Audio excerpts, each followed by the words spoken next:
Magandang umaga po sa bawat isa. Hindi may kakaila na ang bawat isa sa atin narito na kay Kristo Jesus ay bunga ng misyon ng Diyos. Do you agree with that? Na kaya tayo narito hindi dahil sa ating ganang sariling kagustuhan, kundi ito ay bunga ng misyon ng Diyos nang tayo kanyang abutin, nang tayo ay kanyang iligtas sa pamagitan ng mensahe ng mabuting balita. At sa buwan na ito ng Oktobre, ay ating talakayin ng paksami kinalaman sa Missio Dei. Ibig sabihin nito, Latin word na ibig sabihin ay misyon ng Diyos, pagliligtas ng Diyos, pagpapadala ng Diyos. Ano ba ang salitang mission or biblical mission? Ang salitang mission sa Bible ay tinatawag ng mga theologian, especially si Dr. William J. Larkin sa kanyang contribution sa Evangelical Dictionary of Biblical Theology. Sabi niya, mission is the divine activity of sending intermediaries, whether supernatural or human, to speak or do God's will, that God's purposes for judgment and redemption are furthered. Ang misyon ay ang gawaing makalangit ng Diyos ng pagpapadala niya ng mga sugo na maaaring ito ay supernatural like angels or human o mga tao upang magsalita, magpahayag at gawin ang kanyang layunin na ilapat at dalhin ang kanyang hatol at ang pagliligtas. Ito yung definition ni Dr. William J. Larkin tungkol sa salitang mission. Masasabi natin that mission begins and ends with God. And the end goal of mission or the purpose of mission is not just the salvation of each and every one of us and all people who will come to faith and who have already come to faith in the Lord Jesus Christ, boys and girls, men and women, rich and poor, educated, uneducated. It's not just their salvation, our salvation, but the main purpose and the end goal of mission is God's own glory. Upang mahayag, mga kapatid, ang kaluwalhatian ng Diyos. Kaya mission begins and ends with God. It's not our mission, but God's mission that we do, so that we, as a church, bring Him glory.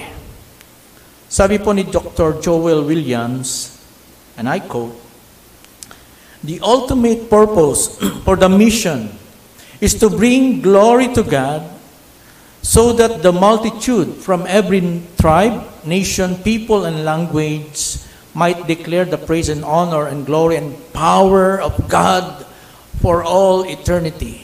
Nang layunin ng misyon ay magbigay luwalhati sa Diyos mula sa mga bansa, mula sa mga tribo, mula sa mga tao, ibang uri ng lengguwahe, ng bawat isa ay magdeklara, magpahayag ng pasasalamat, pagpupuri, at kaluwalhatian at karangalan at kapangyarihan ng Diyos hanggang sa buong buhay na walang hanggan, through all eternity. So the Son of God Himself is God's missionary. If we talk about mission, we need to see the Lord Jesus Christ, the very Son of God. Ang sabi ni Martin Hengel sa kanyang aklat na Between Jesus and Paul, Studies in the Earliest History of Christianity, and this book was published in year 1983, he said this about the Lord Jesus Christ: Jesus is the primal missionary. Ang pangunahing misyonero ay walang iba kundi ang ating Panginoong Hesukristo. Jesus was sent by the Father to the world of sinful men to redeem and take all people that He would like to redeem. He has chosen to Himself. So before Christ came to this world, God was already active in mission. We know when the Lord Jesus Christ came. Dumating siya sa panahon ng New Testament, right? So we may say that God inactive in the period of Old Testament pagdating sa kanyang misyon. No, not at all. Sapagkat after the very fall of Adam and Eve in the garden, God was already active in mission. What God did sa buhay ni Adan at na Eva, He was very active at the time. He reached out to them after they fall, and He said to Adam, Adam, where are you? And that is God still active in mission at the time when Adam fall into sin and disobedience. And then, not just that, hindi lamang salita niya ang kanyang dinala at para ma-reach out muli si Adan at si Eva na nahulog sa kasalanan. God even did something to reach out to them in their nakedness, in their shame. God provided animal skin to clothe Adam and Eve. And not just that, hindi lamang yan. In Genesis 3 verse 16, God promised that through the seed of the woman, who will crush the head of the serpent, that is the coming of the Lord Jesus Christ, was foreshadow. Sa hinaharap, nandun na yung mahalagang pagliligtas, yung mission ng pagliligtas ng Diyos, as He was already active.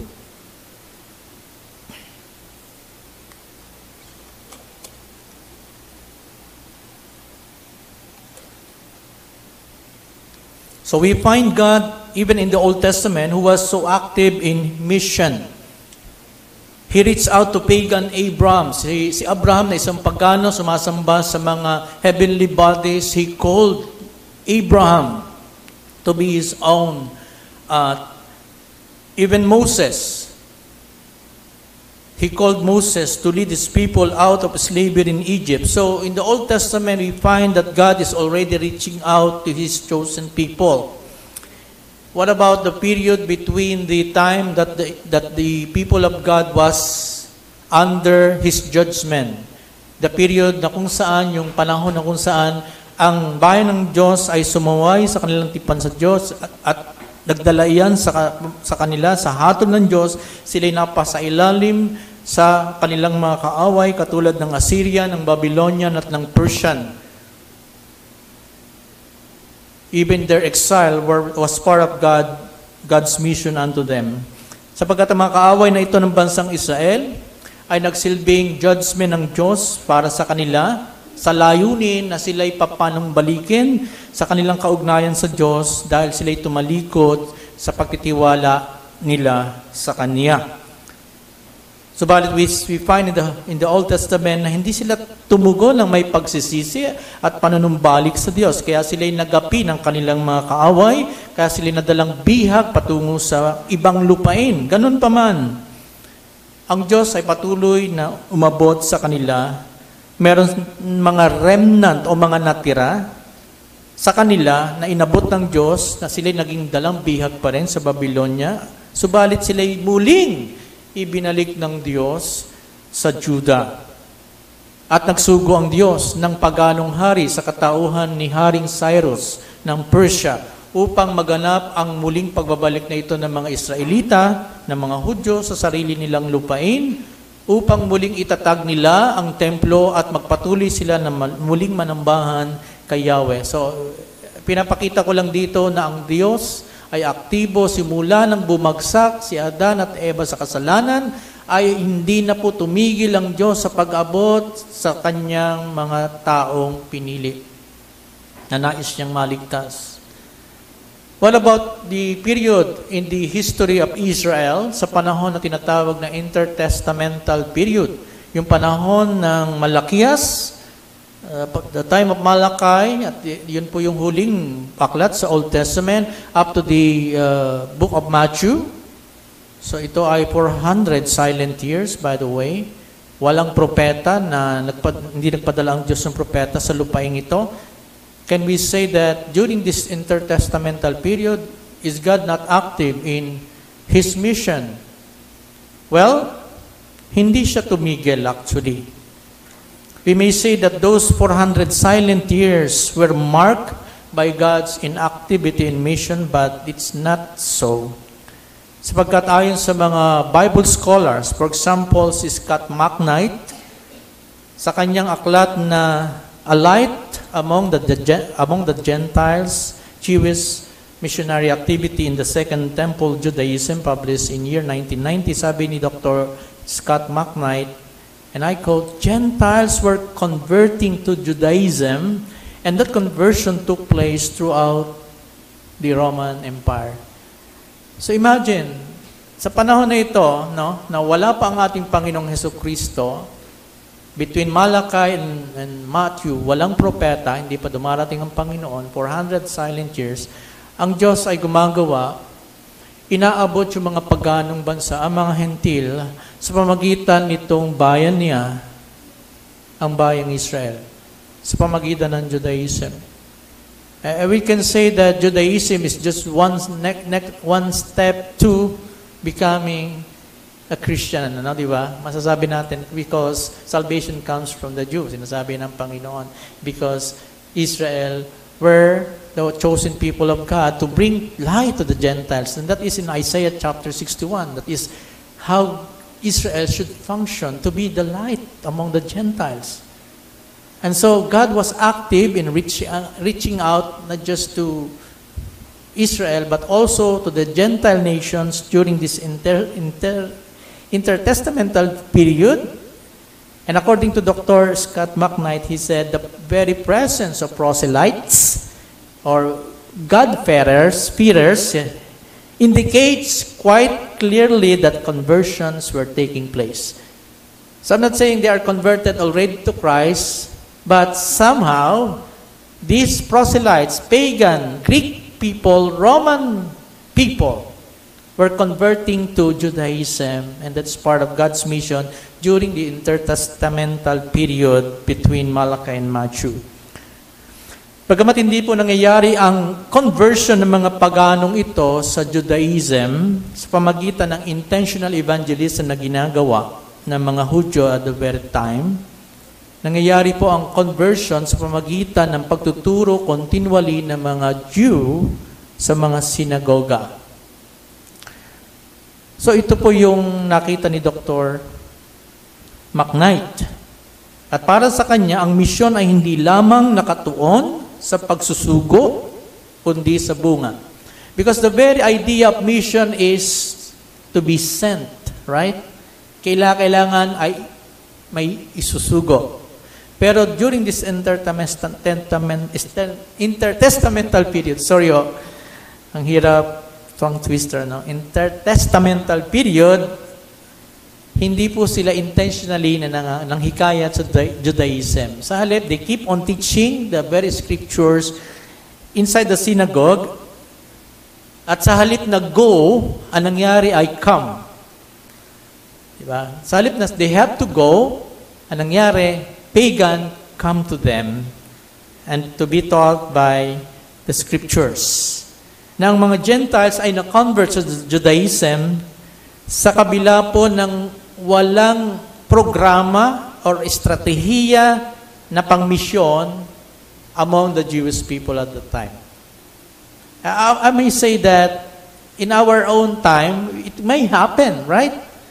People will come to our church. Diba? Ang Diyos naman nagdadala sa kanyang ganang sarili.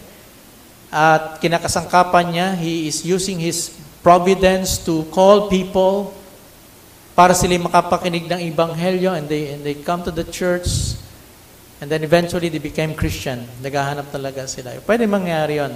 So hindi na kailangang humayo pa yung church. Hindi na kailangang umalis pa to go outside and to plant a church. No? Nangyayari yun sa ating panahon, even now. No? May mga taong dinadala ang Panginoon sa church. But when it comes to New Testament idea of mission, we were commanded to go, right? Not just to wait. We were commanded to go. So, yan ang pananaw po doon sa panahon ng intertestamental period tungkol sa misyon ng Diyos na ipinagkatiwala sa Israel. At sa panahon yan, masasabi natin na even during those silent years, 400 silent years, ay ang aktibo ang Diyos na kumikilos kahit walang propeta sa panahon na ito. Pagdating sa New Testament, especially in the very teachings of the Lord Jesus Christ, sa four Gospels, Matthew, Mark, Luke, and John, maliwanag po na ang misyon ng Diyos ay naging very much intentional. Intentional. Okay? Sapagkat intentional ang mission ng Panginoong Hesukristo. Iniwan niya ang kalangitan, ang kanyang karilagan sa langit, kung saan doon siya ay sinasamba ng mga anghel. At bumaba siya rito sa lupa sa anyong tao upang abutin ang mga taong nawalay sa Diyos. So we find in the New Testament setting that mission, even in the person of our Lord Jesus Christ, is so intentional. Even yung mga alagad, remember, the 72 disciples that was commissioned ng Panginoon, kinomission sila para sila ay mangaral ng mabuting balita, magpalayas ng mga demonyo sa Luke chapter 10. They were commissioned to do that. Anong ginawa nila? Sila ba'y naupo lang? No, they went out. They go to the villages at sila'y nangaral. At pagbabalik nila, tuwang-tuwa sila. Sabi nila sa Panginoon, napalaya sila ng mga demonyo at ang mga demonyo ay sumusuko sa pangalan ng Panginoong Hesukristo na sinasambit nila. Ngunit ang sabi ng Panginoon sa kanila, magala kayo, hindi dahil napapasuko ninyo masasamang espiritu, kundi ang inyong pangalan ay nakatala sa langit. So you see, yung mission na yon ng Panginoong Hesukristo na ipinadala niya ang mga alagad na ito, 72 disciples, ay intentional at sila'y sumunod at nakita nila ang resulta ng pagdating ng kaharian ng Diyos. Kaya, I hope and I pray na sa pamagitan ng series na ito tungkol sa mission ng pagliligtas ng Diyos, I would like to see that makikita ng bawat isa sa atin na nakay Kristo, what is our role in God's mission?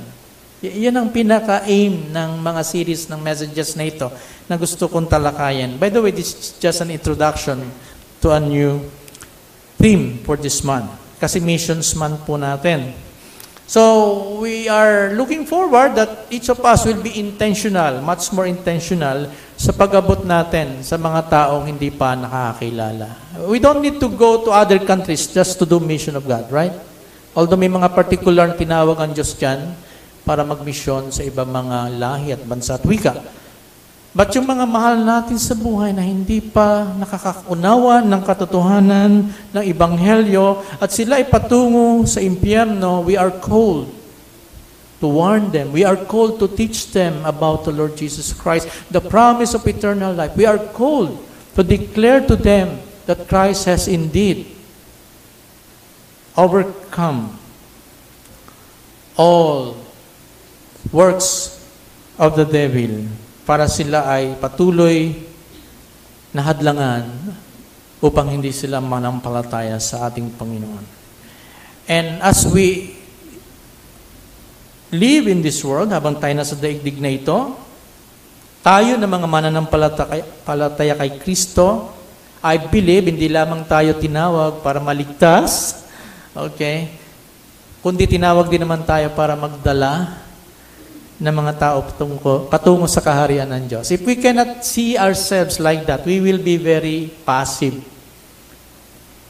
as far as God's mission in this world is concerned. Kung hindi natin makita ang sarili natin na tayo niligtas ng Diyos, para tayo din naman ay gamitin niya para magdala ng mga tao patungo sa kaharian ng Diyos, hindi tayo magiging aktibo dito. Hindi tayo mag-iimbita ng mga tao. Diba? Hindi tayo mag-share ng gospel. No? But we need to see who we are, that God has called us. This is our divine calling while we are in this world. And this is a great privilege for us to become co-workers of God when it comes to reaching out to the lost. Tama po ba? Di ba? Napakaganda nito para sa atin. Sabi po ni Dr. William J. Larkin again, isang New Testament scholar, na nagtuturo po sa Columbia Biblical Seminary and Graduate School of world mission, meron po mga elements ang mission ng Diyos. 6 po yung kanyang binanggit sa kanyang aklat. No? Subalit, I would like to share with you at least 4 of these elements of mission para sa buwan na ito yung magiging direction din ng ating pong paksa na tatalakayin. So, the elements of mission according to Dr. Larkins are this. At least 4 ang gusto kong gamitin. Number 1, there is the sender with purpose and authority in sending. So, merong nagsugo na may layunin at merong kapangyarihan at autoridad sa pagsusugo. No? Merong nagsugo. There could be no mission without a sender. Number 2, there should be an act of sending. Ano yon? Ito yung pagkukomission ng nagsugo. Marami pong mga kumakalat dyan sa labas. Minsan dumarating, pupunta, no? At sasabihin na ako ay pastor, missionary. Ang gusto kong tanongin sa kanila, sino nagsugo sa inyo? Of course, sasabihin nila ang Diyos. But there must be an official commissioning that they are pastors or they are missionaries.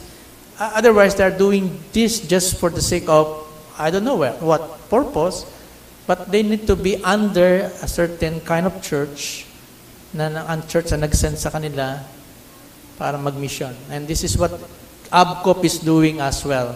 We have Aklan missionaries in Visayas, in Bicol, in Quezon.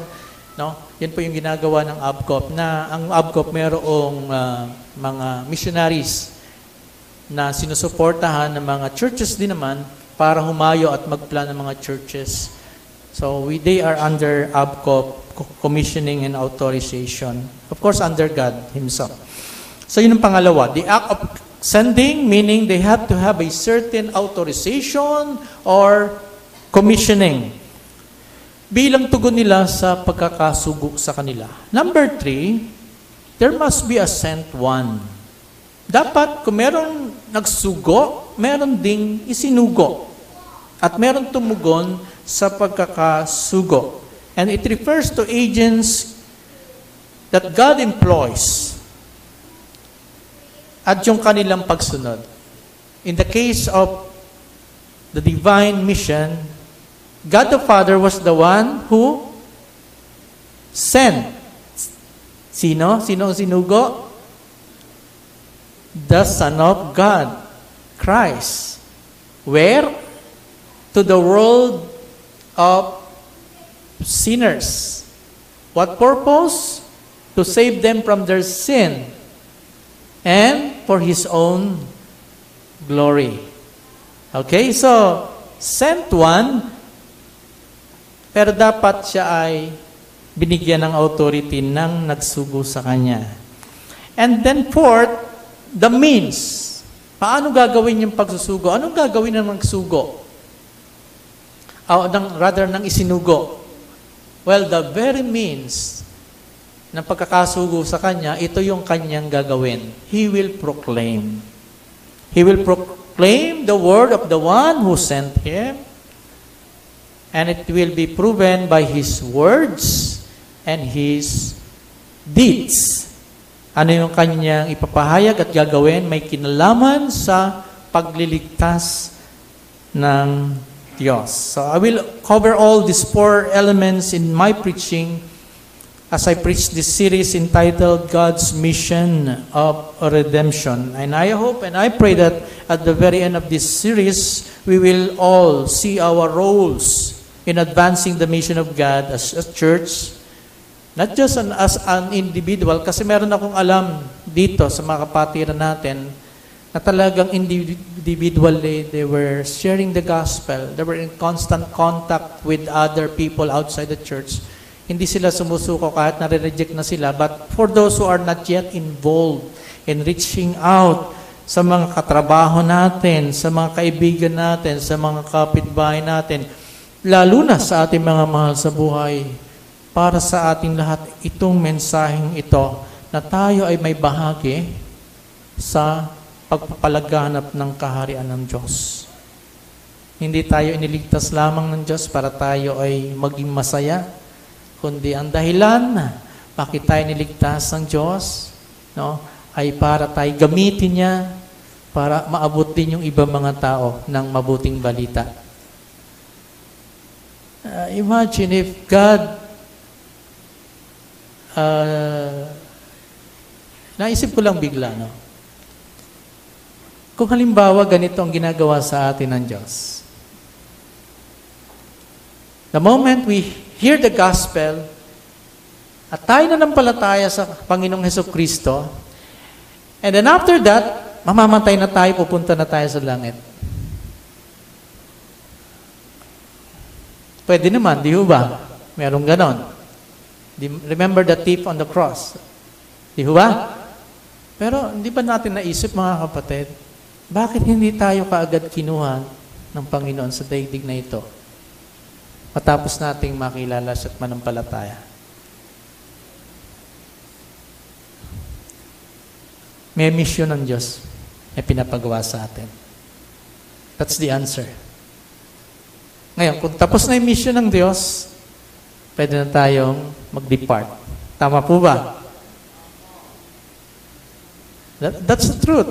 Sana makita natin ang ating role, mga kapatid, as we go through this series. Okay? So let us read. I would like to invite everyone to stand up as reverence to the Word of God. Buksan po natin ang ating mga Biblia sa John 17:14 to 18. Ito po yung bahagi ng Christ's High Priestly Prayer. Alright? Pero natalakay na natin ito before, but gusto ko lamang gamitin ito as a launching pad, launching text para sa buwan na ito ng misyon. John 17:14 to 18. Naibigay ko na sa kanila ang iyong salita at kinapuotan sila ng mga tao sa sanlibutang ito. Sapagkat hindi na sila taga-sanlibutan, tulad ko na hindi taga-sanlibutan. Hindi ko idinadalangin kunin mo sila sa daigdig na ito, kundi iligtas mo sila sa masama. Hindi sila taga-sanlibutan, tulad ko na hindi rin taga-sanlibutan. Italaga mo sila sa pamagitan ng katotohanan, ang salita mo ang katotohanan. Kung paanong sinugo mo ako sa sanlibutan, gayon din naman, isinusugo ko sila sa sanlibutan. Maaari na po tayong makaupo. Napakaganda po nitong John 17. Ito po yung panalangin ng ating Panginoong Yesus, bahagi ng kanyang tinatawag na farewell discourses na nag-umpisa sa John chapter 14. At dito sa panalangin ito ay pinapanalangin niya ang kanyang mga tagasunod, ang church, ang lahat ng kanyang mga tinubos, maging yung tutubusin pa niya sa pamagitan ng mensahe na dala ng church, ang mensahe ng gospel. Lalo na po sa verse 18, yun po yung magiging batayan natin, na kung saan sinabi dyan ng Panginoon, John 17 verse 18, kung paanong isinugo mo ako sa sanlibutan, gayon din naman, isinusugo ko sila sa sanlibutan. This is an amazing prayer of our Lord Jesus Christ. Sapagat hindi lamang po concern ang Panginoong Jesus na maingatan tayo mula sa masama. Di ba? Meron doong binanggit, no? Protect them from evil. Diba? Habang tayo nasa sanlibutan. Hindi lamang concern ng Diyos, ng Panginoong Hesus, na tayo ay maingatan niya mula sa masama. Hindi lamang concern ng Panginoong Hesus na tayo ay maitalaga sa Diyos pamagitan ng katotohanan ng kanyang mga salita, kundi pangunahing concern din ng ating Panginoong Hesukristo, yung ating divine calling. Ano yon? Na tayo ay maging mga misyonero niya sa sanlibutang ito na hiwalay sa Diyos. And that is in verse 18. As the Father has sent me, so I send them into the world. Sabi po ni Charles Spurgeon, our Lord pleads not only about our being saved, but also about our being sent. Ang Panginoong Hesukristo ay namamanhik sa trono ng Diyos Ama, Hindi lamang para sa ating kaligtasan, kundi para sa ating pagkakasugo. At yan mga kapatid ay napakataas ng pagkakatawag ng Diyos sa atin. Mataas itong pagkakatawag na maging sugo ng Diyos. Kung ikaw ay isang ambasador, isang diplomat ng isang bansa, na kumakatawan sa iyong bansa, sa mga opisyales na pinakamataas ng iyong bansa, hindi ba ito napakagandang propesyon? Hindi ba ito napakagandang uri ng pagkakatawag? Imagine you represent your country in the United Nations, na ikaw yung nakaupo in behalf of your country. There is some sort of prestige and honor and pride sa mga ganyang mga diplomat na nire-represent ang kanilang mga bansa. How much more you and I who represent God to the world? Sana makita natin niyan, mga minamahal ko. May divine calling po tayo rito sa lupa. Na isang Diyos na maging kasangkapan tayo niya para yung mga taong nasa kadiliman ay mailapit ng Diyos sa pamagitan ng kanyang misyon sa pamagitan natin. Let us imagine that this is not our mission, but this is truly God's mission. Yun po talaga ang katotohanan. This is a great privilege, mga kapatid, ang maging missionary ni Jesus, ang maging misyonero ng Diyos sa daigdig na ito. Sino yon? Lahat tayo. Bawat isang Kristiyano, mananampalataya, ay misyonero ng Diyos sa daigdig na ito. Whether you like it or not, whether you agree with me or not, that is the truth. You who are in Christ, ako na kay Kristo, tayong lahat ay misyonero ng Diyos sa daigdig na ito. Why? I said, sapagkat dito sa ating binasang talata sa John 17, no? Especially, kung ating pag-aaralan talaga muli, yung verse 6 na sinasabi ng Panginoon, tungkol sa ang lahat ng mga ibinigay mo sa akin, ay sino yung lahat ng ibinigay mo sa akin, nasakop ng panalangin dito ng ating Panginoon. It doesn't refer to the pastor, to the elders, to a professional missionary. No. Lahat ng ibinigay mo sa akin, yun ang scope ng panalangin ng Panginoong Jesucristo to repair to lahat, sa lahat ng mga mananampalataya yan.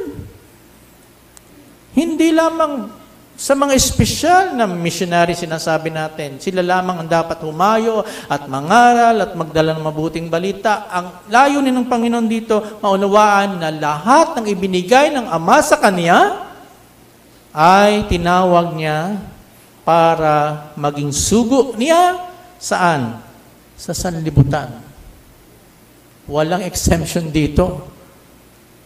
Lahat tayo. Hindi yung mga full-time missionaries lamang o mga full-time pastors or yung may mga gift sa evangelism. Lahat po tayo. Kasama tayo doon sa panalangin yun. Tama po ba? Kaya tingnan natin ito, mga kapatid. If you are not so involved in this mission of God, I think it's high time for us to understand why God still hasn't called us home yet. Magpasalamat tayo. Nandito po tayo sa state. No? Nakikinig pa kayo kay Pastor Mon sa mensahe ng Diyos. Kung wala na tayo dito sa daigdig, sabihin, nasa na tayo? Yung katawan natin nando sa libigan. At yung ating espiritu nasa Panginoon. Why? Kasi tapos na yung mission natin. Di ba? So, importante yan. Pagkaunawaan na yan. But sadly, karamihan sa mga Christians, kapag ang pag-uusapan nga ay God's mission, hindi active. Nananatiling passive recipients.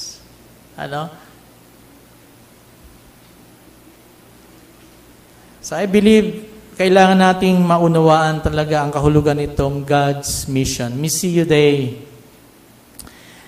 Hindi sapat po yung tayo nagsusuporta ng isa o dalawang mangyan missionaries sa kabundukan ng Mindoro. Hindi po sapat yun pagdating sa mission. That's part of our local mission, no? Pero hindi sapat yan.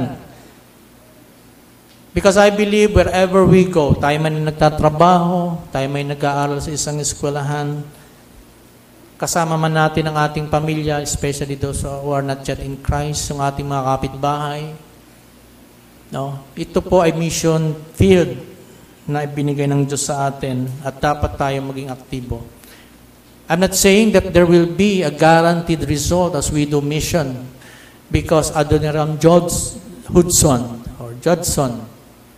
no, who went to Burma, who spent 30 years of missionary service in this country, Burma, particular Buddhist country. This person, Adoniram Judson, had very little converts for the past 30 years.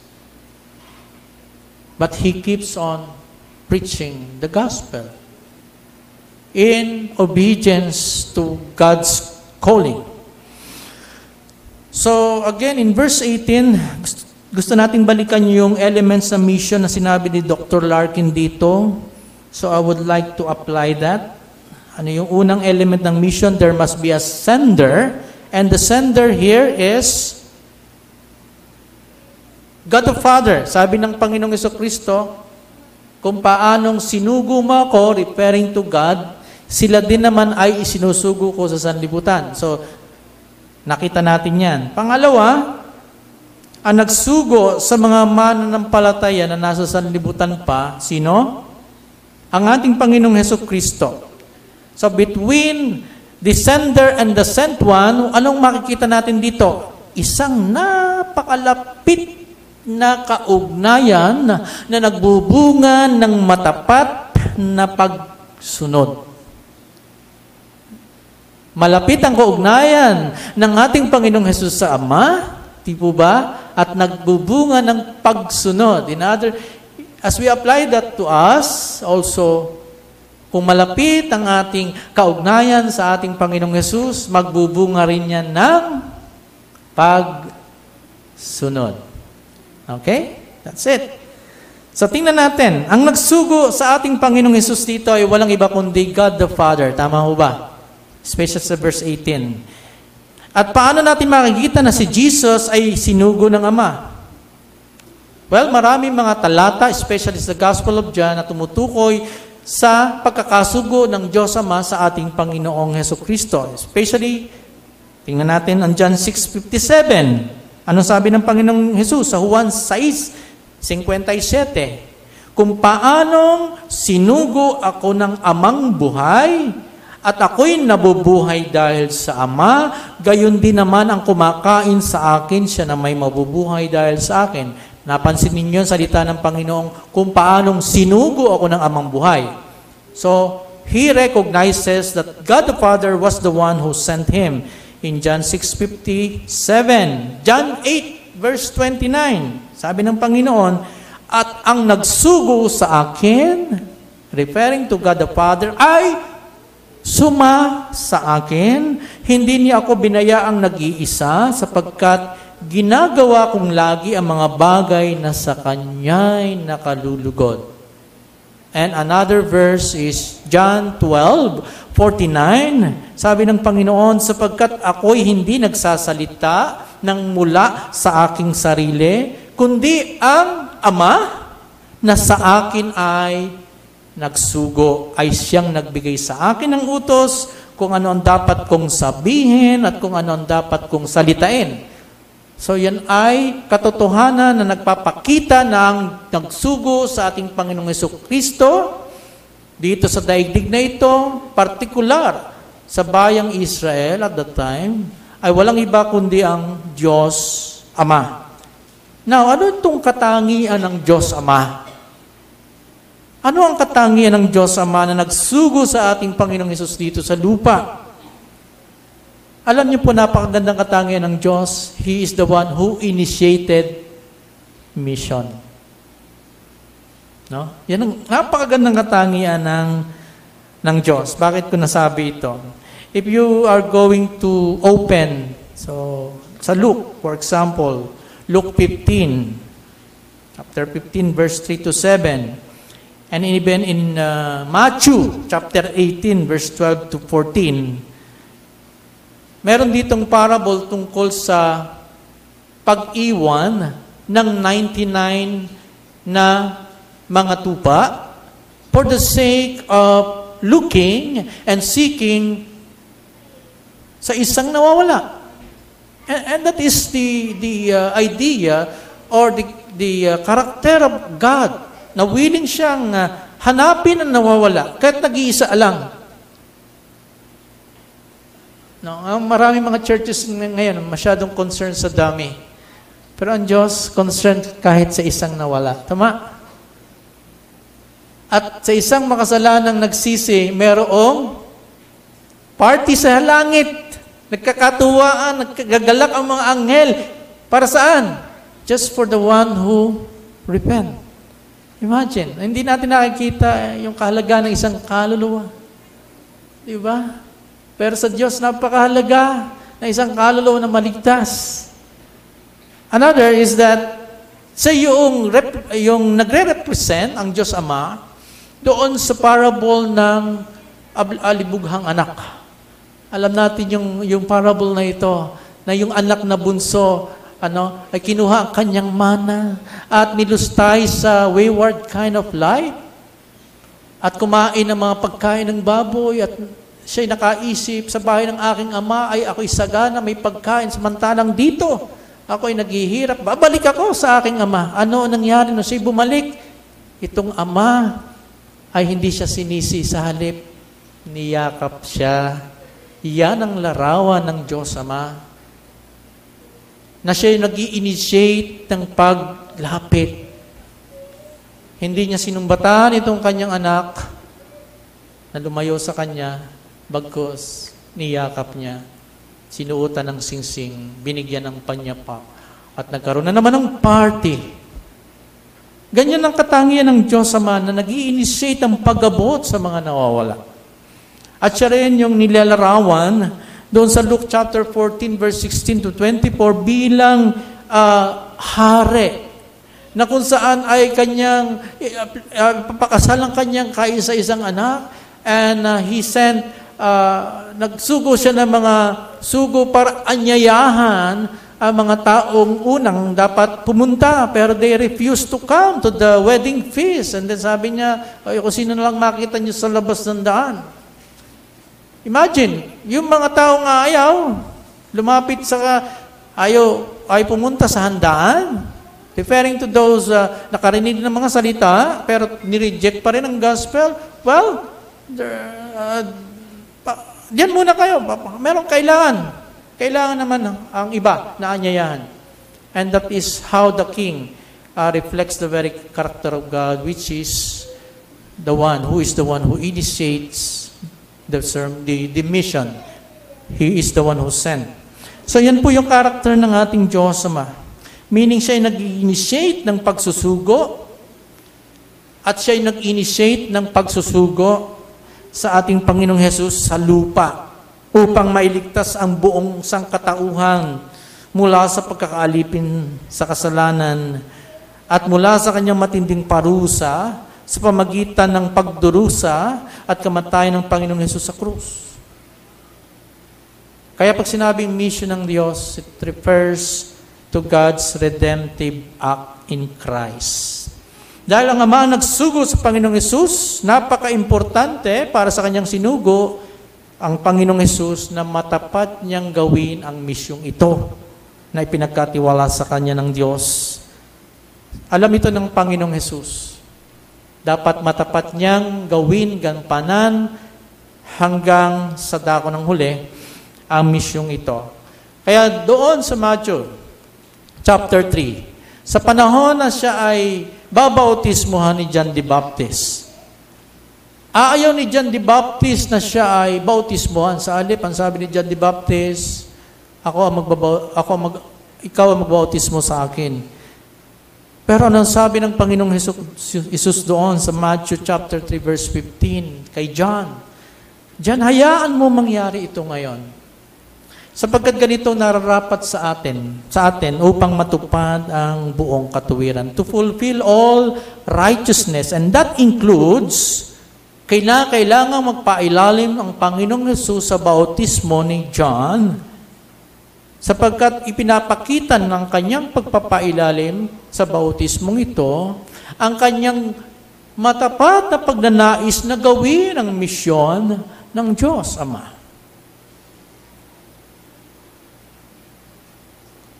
Kaya yung salitang to fulfill all righteousness, upang maganap ang buong katuwiran, naunawaan dito ng Panginoong Hesus na ang pagsunod niya ay dapat walang pag-aatubili. At ito'y mahalaga para maisakatuparan ang misyon ng Diyos na tinanggap niya mula sa kanyang Ama na mailigtas ang mga taong kanyang aabutin. Ang bautismo natin, di ba tayo ang bautismo natin, tayo ay binautismuhan, tayo mga mananampalataya, bilang ating identification with the death and resurrection of the Lord Jesus Christ. Ang bautismo naman ni John the Baptist ay bautismo tungkol sa pagsisisi, the baptism of repentance. Bakit nagpabautismo ang Panginoong Hesus? Ganong wala naman siyang kasalanang dapat pagsisihan. And that is to fulfill all righteousness because He is so willing to go through what God requires, and that is righteousness. And even nung siya nananalangin sa Gethsemane, nakita natin doon na siya ay naghihirap na kanyang kalooban. At nanalangin siya sa Diyos Ama, sabi niya, Ama, kung maaari, ilayo mo sa akin ang saro ng paghihirap na ito, ngunit hindi ang kalooban ko, kundi ang kalooban mo ang masunod.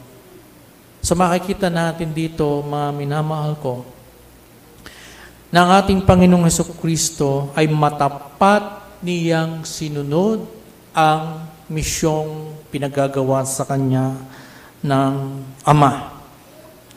Sa pag-uumpisa ng Kanyang public ministry sa Galilee, doon siya nag-umpisa ng pangangaral. Anong laman ng Kanyang mensahe?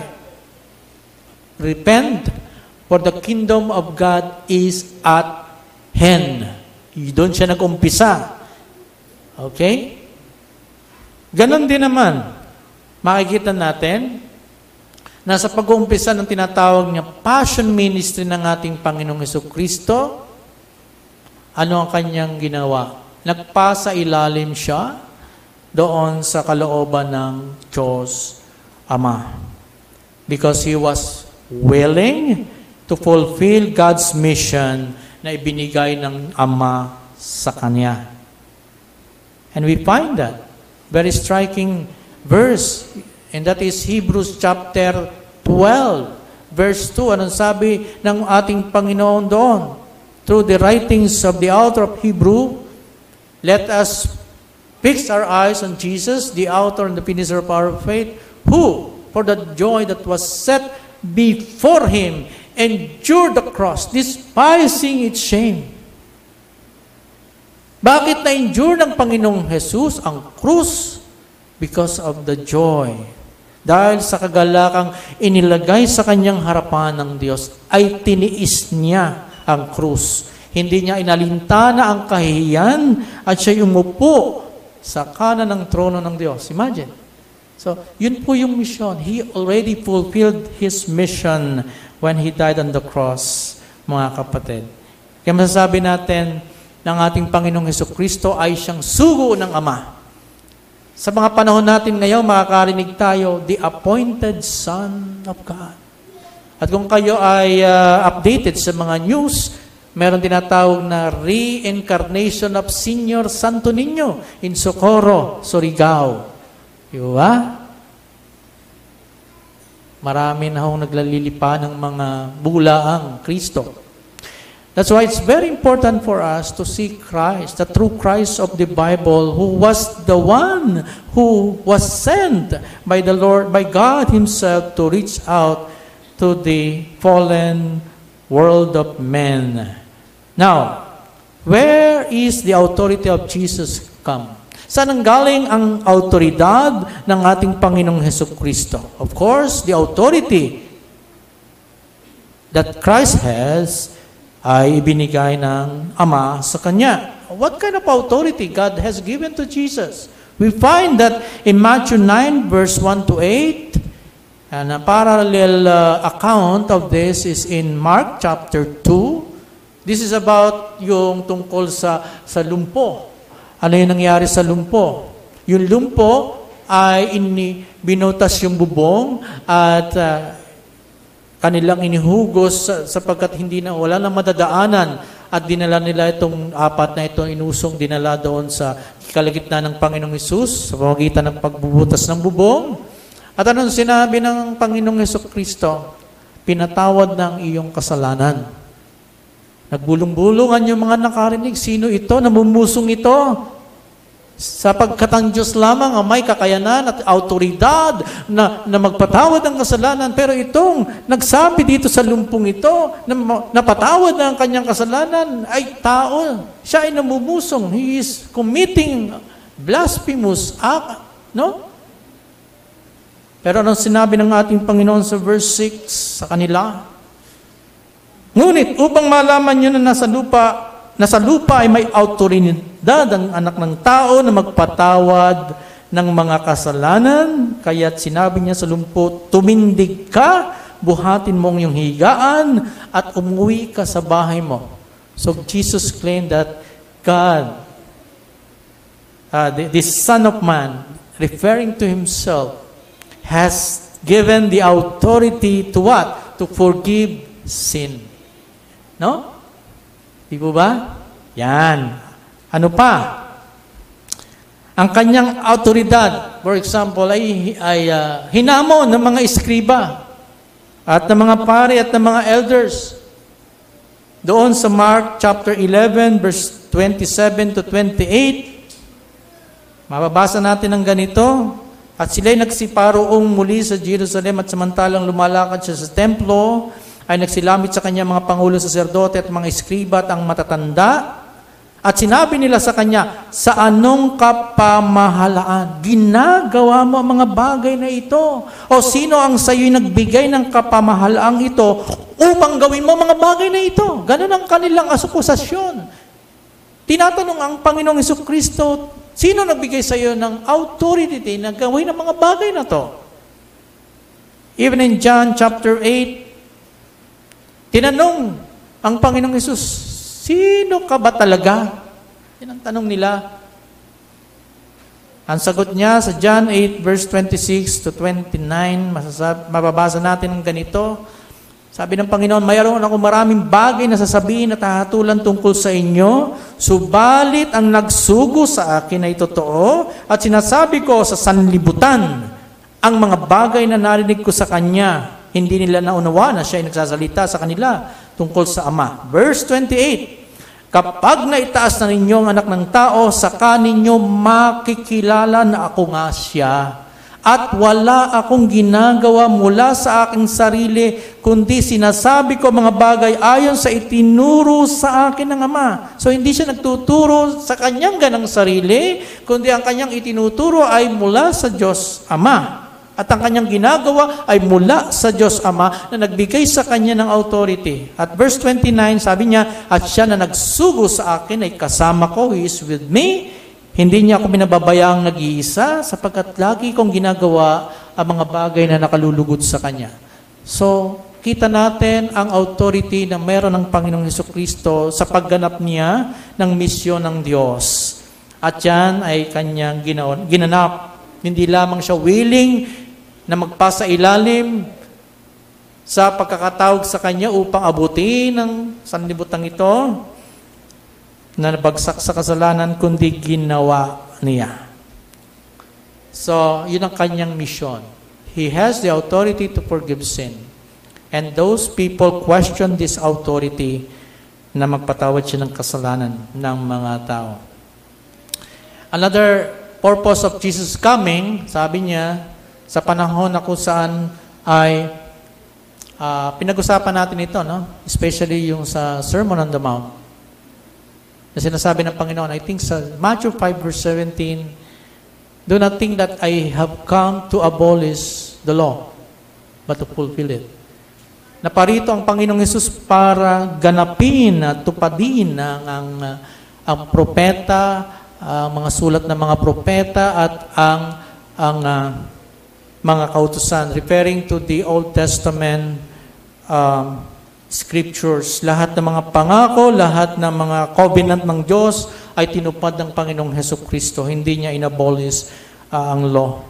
And then we find that even during the time that pumunta siya doon sa isang lugar, nakita niya si Zacchaeus. We find that in Luke chapter 9, I guess, 19. Sinabi niya doon sa verse 9 ng Luke 19, dumating sa bahay na ito ngayon ng kaligtasan, sapagkat siya man ay anak din ni Abraham, sapagkat, ito yung layunin ng pagparito ng Panginoon, no? Sa verse 10, sapagkat ang anak ng tao ay dumating upang hanapin at iligtas ang nawala. That is the very purpose of why He came, to seek and to save the lost. Makikita natin yan na bahagi ng kanyang pagparito. Yan ang mission ng Panginoong Yesus. Igawad ang pagpapatawad sa mga taong nagkasala. Hanapin at iligtas yaong mga nangawala. At ginawa iyan ng Panginoong Yesus sa mga Hudyo sa Israel noon.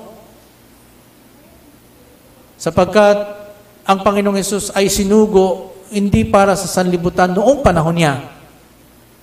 No?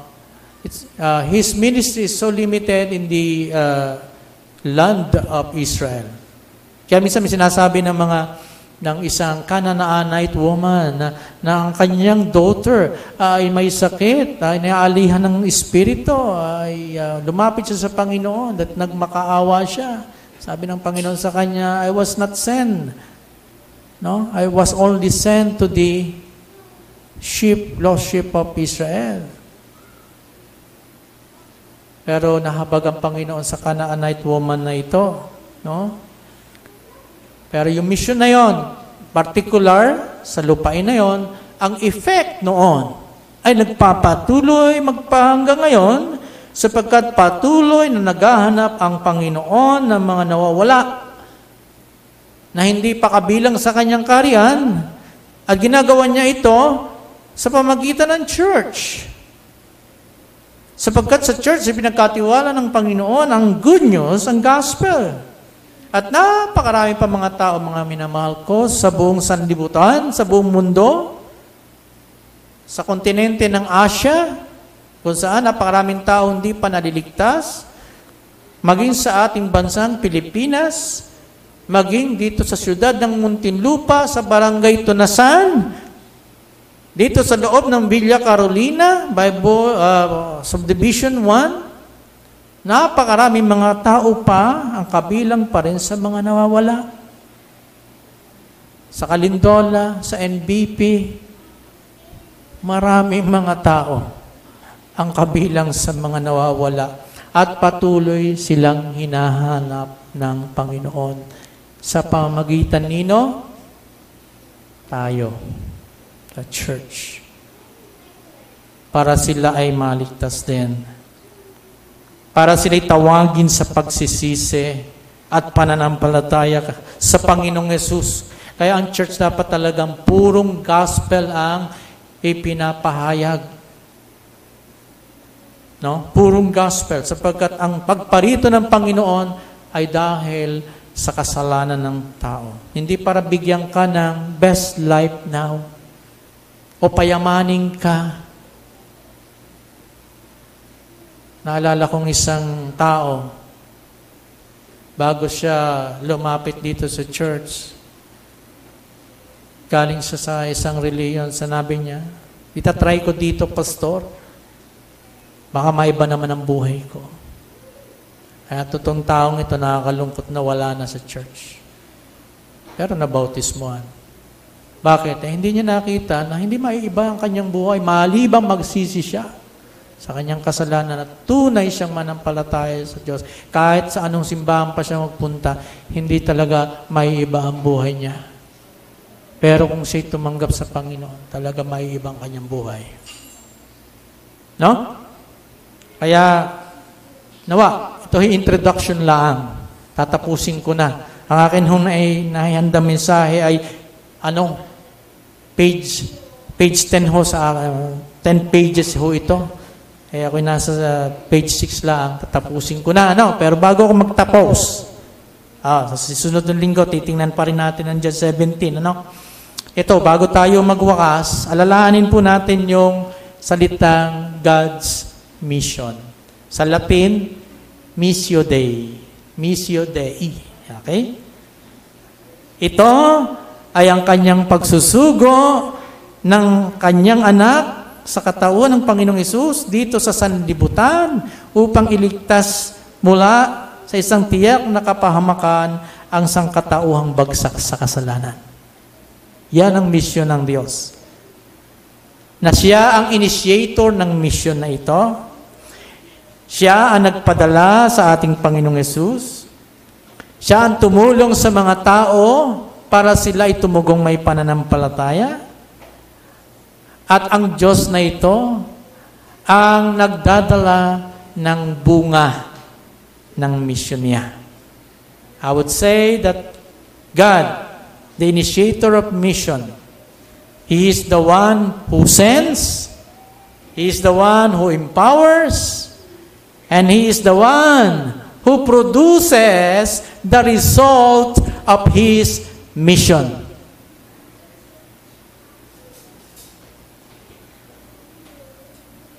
And we are included in His mission. God has reached out to us. At ginawa rin niya tayo mga misyonero niya. Kaya hindi pa tayo lumilipat sa kabilang buhay, gawin natin, mga minamahal ko, ang kanyang misyon. Nawa, nahamon tayo na isipin ang misyon ng Diyos by way of my introduction to this series. Let us come to the Lord in prayer. Heavenly Father, thank you, Lord God, Father, for sending your Son to this world, sending to us through the message of the gospel. We are thankful, Lord God, for those who have labored so much in this church. Mula sa panahon na ito ay tinatag mo way back 38 years ago. For those who have conducted Bible study, Sunday school, training about evangelism and mission, we are so grateful to them. That you have used them para ang bawat isa na narito at ang iba'y nangawala na rito ay maligtas, mapabilang sa iyong pag-ahari. Patuloy niyo po kaming i-motivate, i-encourage, Father, na gawin ang inyong misyon, not to fulfill or fill this church with so many people, but to bring them to the saving knowledge of your Son. Father, I pray, Lord God, na gamitin mo ang bawat isa sa amin to think about our loved ones, our office workers, our friends and relatives, even our neighbors, for us to see them as a mission field, ripe and ready for harvest. Prepare us. Make us ready. Encourage us to do your mission in Christ Jesus' name. Amen.